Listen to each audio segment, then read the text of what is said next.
Water safety is back in the spotlight this summer with a spike in the number of drownings at pools and beaches. Around 50 children drown each year in Australia, but in Asia the figure is much higher, with up to 350,000 child deaths in the water. Royal Lifesaving calls it an epidemic, and in response it's establishing the world's first international drowning research centre in Asia. Joining us now is Royal Lifesaving's Chief Operating Officer, Justin Scarr. Justin, good morning. Nice to see you. Hi, Justin. These figures are absolutely amazing. One child drowns every 45 seconds in Asia.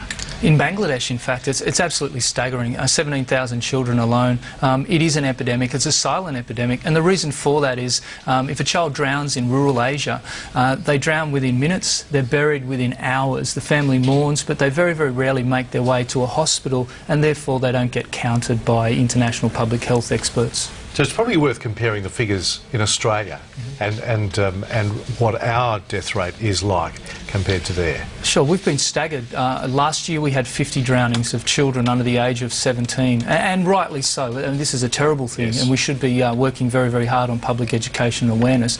But the drowning rate in Asia is up to 40 times higher than that. Population is much larger, of course, but they're also much, much harder to get to.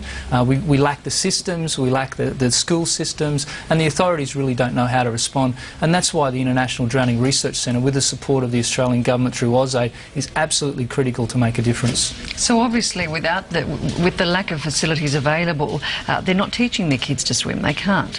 No, that's right. They don't have an awareness of how to teach their children to swim, and we've been involved with a program in Bangladesh through the Centre of Injury Prevention in Bangladesh, Swim Safe. It's a fantastic initiative where we've taken ponds, we've converted those ponds into Olympic swimming pools using bamboo and structures. We just saw some vision there. We might have that clip again if we can just call that up.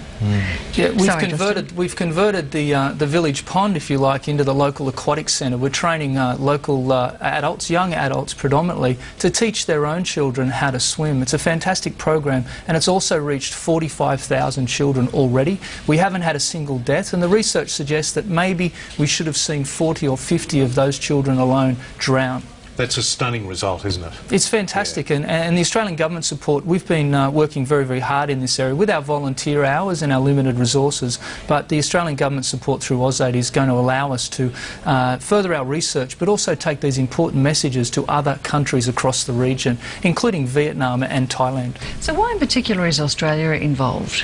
We were approached many years ago, about 4 years or so ago. Australians internationally are recognised for our swimming, our life-saving, our prowess in terms of drowning prevention. We are, in fact, world leaders. We went with an open mind. We assisted the local Bangladeshi people initially, but also the Vietnamese and the Thai people in partnership with an organisation, the Alliance for Safe Children. It's a fantastic exchange, and we're learning a lot too about how to prevent drowning in Australia. That's great. Can I just ask you, Justin, what was the response from local families when you go to some of these villages and smaller towns and said to them, we want to teach your kids to swim? What was the response? There's been quite a number of studies into the cultural side of drowning, particularly in a country like Bangladesh as an example.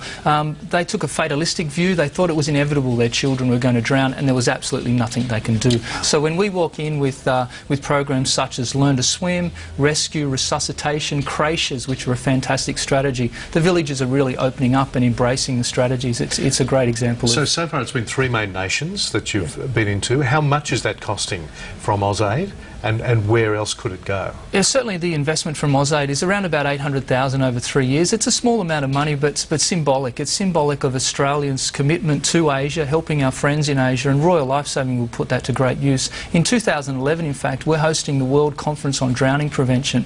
Most people would have expected us to do it in Sydney or Melbourne or Canberra. We're going to do this in Vietnam, and we're doing it in Vietnam as a way of signalling to the world, to the international community, that we're serious about addressing drowning where the greatest burden is experienced, and that's across Asia at the moment. What a great initiative. All right, Justin, thanks very much. Great to see you again. Thank you.